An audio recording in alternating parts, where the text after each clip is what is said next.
production partner here is... Oh yeah, that's the dog that's upside down. What's that? There you go. It looks just like this. My name is Billy Andrzejewski. My name is Billy Andrzejewski. I'm a partner in Ears Studios and most recent documentary, Magic Suits, which was almost 3 years ago. Just to get everything. And it was hard because, you know, it's a global audience and, you know, we went to Japan, we went all over the U.S. It's a long... How many people here have seen this? Anyone? Awesome. We have a few today, but definitely Amazon and Frank Films and a couple other places. And I also have a company called Kaiju Empire, and we build games. And I have one T-shirt for somebody and a box of comic books if you haven't already got it. My name is Scott Zillner. I run Power Morphicon and Robo Toy Fest in Pasadena. And when is the next one of those? A shameless plug is December 15th, Robo Toy Fest. Pasadena, California. Like robots and Legos, you should be there. It's awesome. And this guy will be there as well. I will definitely be there. My name is Tom Frank. You can applaud me. I'm a Japanese toy enthusiast. You may have seen me on Collection Intervention, where I had to appraise this guy's collection. It did not make it easy for me. I have a lot of robots. All over the place, not well organized. Organized by coolness. Hi, I'm Chris Eaton. I'm the editor of TheRuncast.com. I run a legal podcast with Justin. We should have our first episode up next week. It's called the Kaiju Kingdom Podcast, where we talk about everything dinosaurs, and you have no idea who I am. Okay, for a second shameless plug, I'm Armin Vicaire, author of the Monster Movie Fans Guide to Japan. Just a little item here, and I have a few with me if you want afterwards. See me. I'll probably do that up front, so this place isn't going to be too crowded. We're doing it at a 20% discount. Thank you for everyone for being so forgiving. We actually had a couple audio visuals, and the reason why we also needed internet was because, Bill, if you're willing to give something away as a prize, does anyone recognize or can name him, the character he played, and the actor? What? Can't say. You guys can say it.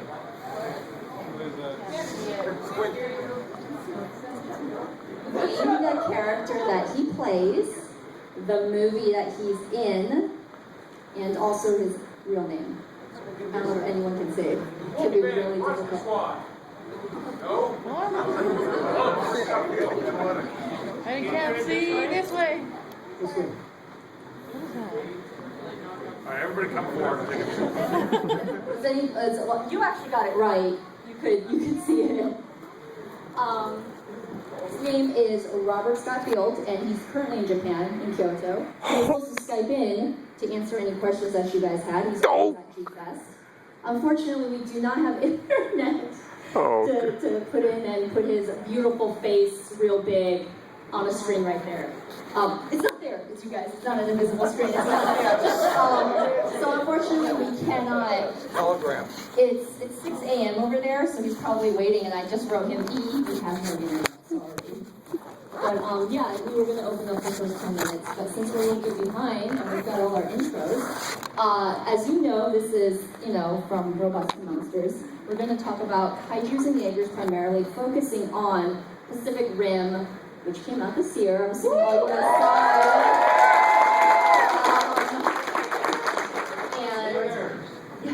it. And also, I'm going to get Del Toro here one of the years. I made it all the way up to his personal assistant. So close this year.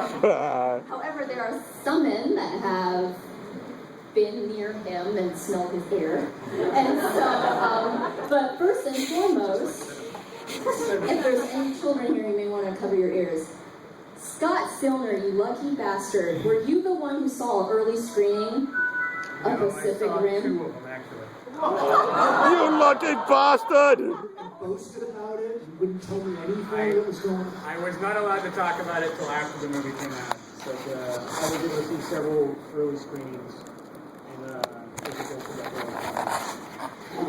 What was the difference? Sweet. You saw some changes that were made, and you didn't like. you know, I haven't gone through all the Blu-ray features yet, so I don't want to say anything that hasn't been released on the Blu-ray. Maybe they'll re-release some of the other footage in another version. Come on. Oh, the big change I can say was the final moment of the film, where you expect them to kiss and they don't kiss. Well, there was an ending where they did kiss, Ugh. and they went with the alternate ending. So that was a revision from the first one to the second. Well, that's understandable. Was it everything you thought it would be? I told Del Toro after the first screening, and he was like, "So what did you think?" And I'm like, "It's my childhood dream come to reality." And I hugged him as hard as I could. I lifted the little guy off the ground. It really was, you know, as a child, what we always wanted to see on film is big robots fighting monsters and action and adventure. And it paid off. I just wish more people saw it, and I wish more people would still go out and see it. It's a great film. Everyone who saw Grownups 2 should not Yes. I will forgive Despicable Me 2, but I will not forgive Grownups 2. So sorry, I'm like a traveling sound. So Scott, why do you, because I say the same thing you said, I wish more people saw it. What do you think should have changed? Is it the audience or the marketing or how they should have done it? What? The real problem with a lot of movies today is that people just automatically assume something's crap. You know, you see a trailer for it or you hear something and like, oh, my friend said that's just going to be another Transformers movie. It's stupid. Without giving the movie a chance. And when you watch the film, you know, you're blown away. You're like, wow, this is amazing. And I did everything in my power to get more people to go out and see it. I took people that were, I'll go see it when it's at the dollar theater or something. I took them to go see it. I paid my own money to make sure people I knew saw that. It would complete back to the $100 million mark. Well, it did really well overseas. Pacific Rim. It did great in China, and it underperformed in Japan, which just shocked me. Yeah, it's true, unfortunately. It got bad at the... It's weird because when it was being promoted in Japan, they were promoting the young girl as like the star of it, which was just like a little bit false advertising. She's in one scene. And... She's in the flashback stuff. Yeah, that's what she did. They were acting like exactly. That was, I think, real surprising to everyone that China blew Japan away for a giant robo. I kind of was in it for all of like. Well, So fast. I really wonder if the Chinese actors got more shots in the Chinese version. Right. There are a couple of reasons why it kind of got hammered in Japan. I think they really related to the subplot there of the useless fly.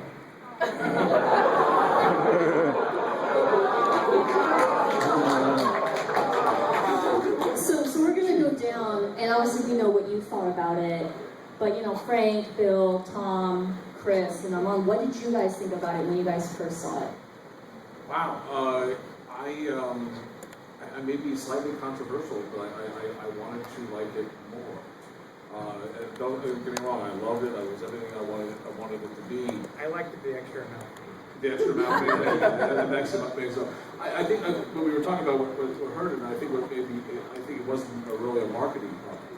I don't think they really did enough to differentiate how it was something we haven't seen in a while. It was a film where if you just saw a trailer, you're seeing buildings falling over, which we had already seen at least 6 or 7 times that summer, which I really don't think they did anything to help it. And What we saw Rocket Punch. we saw Rocket Punch. We did see Rocket Punch. Sold. I was throwing money right there. Rocket Punch. Absolutely. But I think it's. I'm sorry. hand did not leave the body and then return in a rocket. Yeah, see, and then, The way the true Mazinga Z works. but I think what it still did, it may not have done it with Hollywood, but because things are becoming much more of an international market, it's now made people ready for giant robot and giant monster films again, and that's where I think where we look to Legendary's Godzilla. I think where that's the film. I think it's.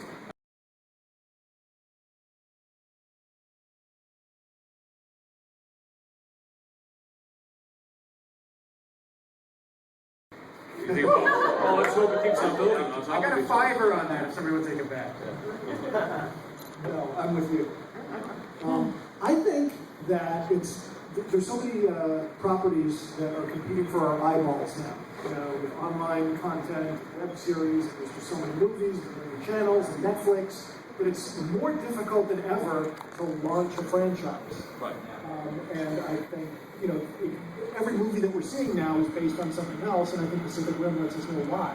Just how difficult it is in, you know, this year, 2013, to start something from scratch. And that's, you know, but now the ground has been laid. You know, I could see a sequel doing much better. I could easily see people falling in love with this movie. You know, like Austin Powers. The first Austin Powers that came out, 55 million. But then everyone fell in love with it on DVD and video. And then the second one, over 200 million. I think that sort of, you know, original property to sequel ratio, you know, for grosses is something we see more and more of. Well, video is definitely going to make this film bigger than it already is. I mean, I think more and more people have discovered. I think more and more people, when you watch the film, everybody on the DVD, Blu-ray in this room, pretty much. Yeah. I mean, you watch it over and over again. That's when you see the amount of detail that Guillermo put in. I mean, there's so much going on in every frame, and just everything from the little scooters flying out of the cases that they use as brass knuckles. I mean, there's just so much to see. And I think that's where you're right. With Austin Powers, with video, it's going to continue to grow and grow and grow. And that's what it's going to do. Bill, what do you think? I'm running through so many things in my head because I launched this franchise, Kaiju Land, in 2011. Nobody knew what Kaiju was unless you were within a certain circle of people. But I knew that Pacific Rim was coming out. I knew that there was a Godzilla coming out. And I think one of the biggest things that Totoro did was bring the word Kaiju into the next-generation world. I spend a lot of my time working with trying to get Kaiju Land going. We built this massive Facebook game. What people understood, you know, sometimes in the entertainment industry they talk about, you know, really keeping the message simple, right? Giant monsters will destroy the world. When I started to take a look, because I do a lot of marketing for the studios, it was slick, it was big budget, but I don't think, and it's really easy to get sort of tunnel vision when you go into this stuff, because you already know the shorthand.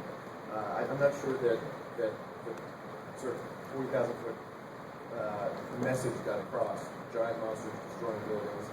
It's very simple. It was slick. It was, you know, I mean, it was a great film, but I don't think it necessarily connected. And I couldn't agree more that number two will have laid the groundwork, and coming on top of it, that would be a great one.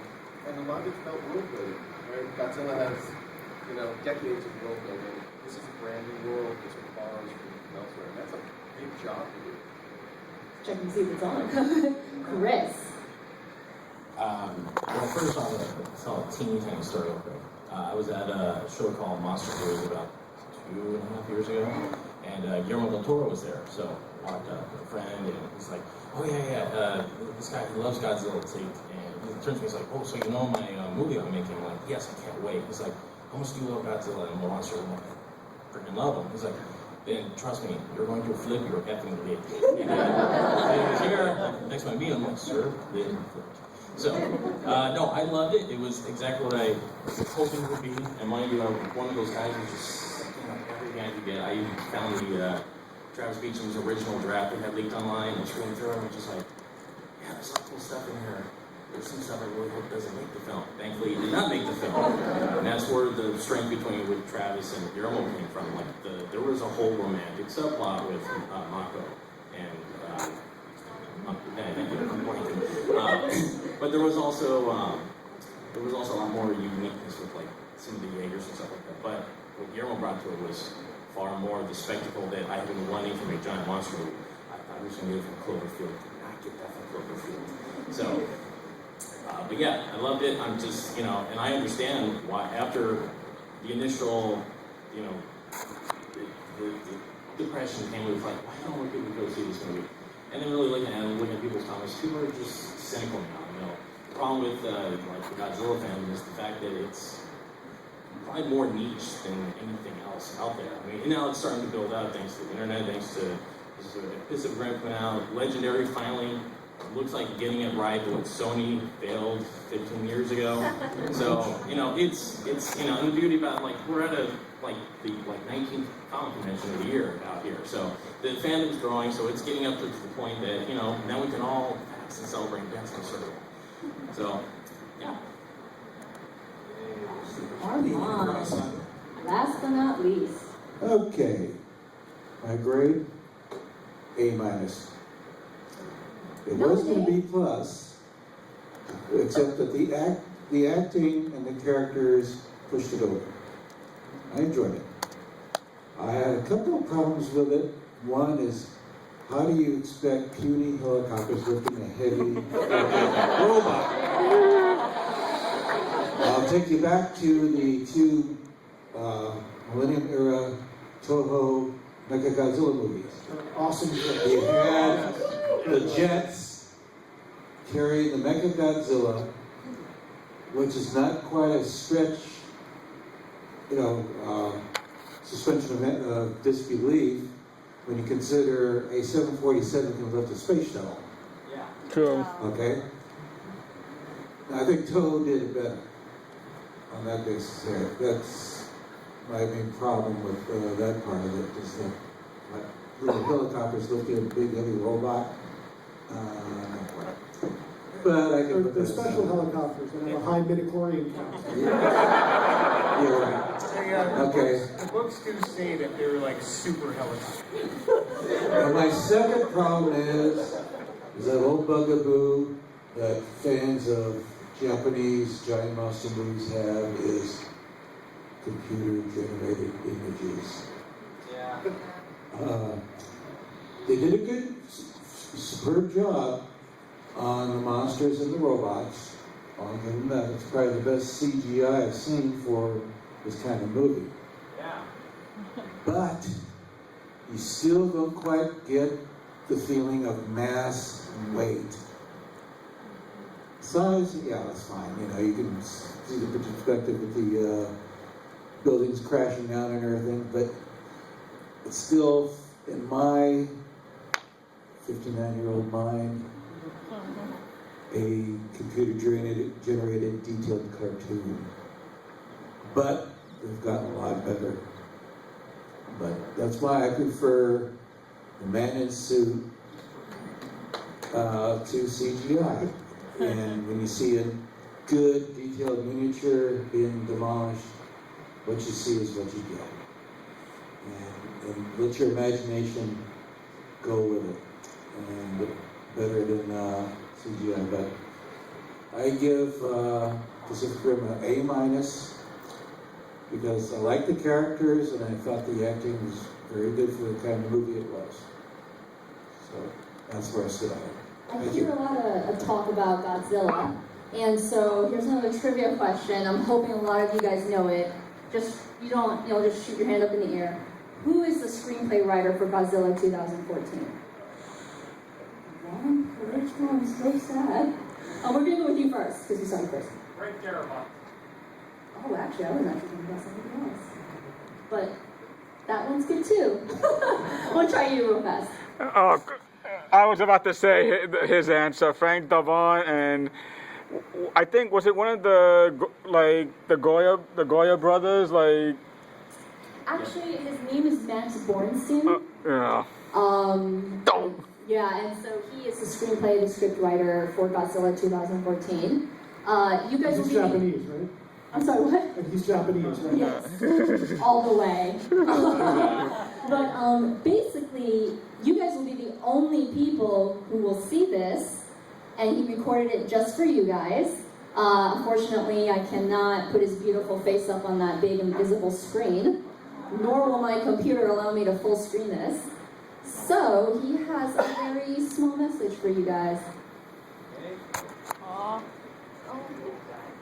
It's very small. It is very small. I'm blind. Okay, Superman, where's your microscopic vision? I'm sorry I can't be there this year, but I want to wish you all the best and say I hope you're as excited as I am to see King of the Monsters as well next year. I wish people in the back could hear that.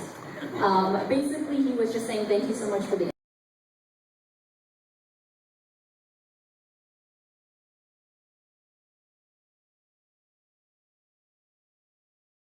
here. You in another movie? Yeah. What?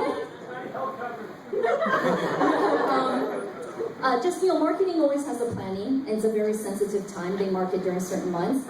The Godzilla trailer of something leaked recently online. So because of all of that, he's not allowed to have any appearances in case he accidentally slips or has any other, he might say something he's Jesus not supposed Christ. to, but he really, really want to be here. And he recorded a message just for you guys. I wish I could put it on the big screen, but he really, really wanted to be here. So I actually was wondering, since he and I talk, if I could, someone with a smartphone up here, film him a thank you, because he took his time and he did it. He made like a public statement, because as long as I don't say anything about the film, I'm okay, right? And I was like, yes. He goes, well, I'll just thank them, because I so wish I could be there. Yes. Can we just, when he says go, can we say thank you so much, Max Borenstein?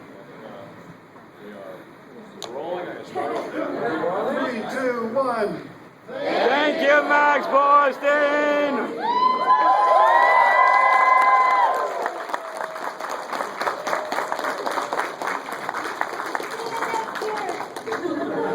Thank you so much. Okay. No, I was just saying, for those who couldn't see the trailer, I think it was like a great way for people to see the leaks. But then you have that one person that ruins it for all you guys who could have met and spoke to him and talked to him, see what he's like, maybe pick his brain. But Max is a great person, so hopefully you guys will all go out next year and see the film. But Max really want to be here. But while we transition that into Godzilla, and he's the lucky bastard that gets to be involved in it, we like to call him King of the Monsters, or many people the original. Some people don't even think of King Kong and think of kaiju or anything, for obvious reasons. How has Godzilla, the film or the character itself, influenced what you guys are currently doing today? Like for you, Kaiju Empire. I was on that Facebook like this. My roommates are like, "What are you doing?" I'm like, "This is my farm bill." I want to be on here. Obviously he influenced you, the character, for Men in Suits because of Nakajima-san. And everything that they do and I'll let them talk about it. But how has this character or the film influenced you? I'll say for what I was doing with Kaiju Land, which by the way it's offline right now, so it's a beta, we're retooling it. And I sort of, I'm a little apologetic about it because I loved Godzilla growing up. But to be honest, I was more of a Johnny Sacco or Ultraman kind of guy. I spent a lot of time indoors and less time outdoors as a child, so F3 was somewhere. But yeah, I think that the great sense is, and again, part of it for me is world building. Is this, I remember running around. How many Johnny Sacco fans are here? As a kid, and even sometimes as an adult. As a 6-year-old, that is an amazing thing to do. And likewise for Ultraman, there are things that as a fan you can embrace. And for Godzilla, while I loved it, I don't know, it was more about rampaging and stomping. And, the Godzilla stuff that I love is being a little bit more campy, Smog Monster and so on, The 1970 films.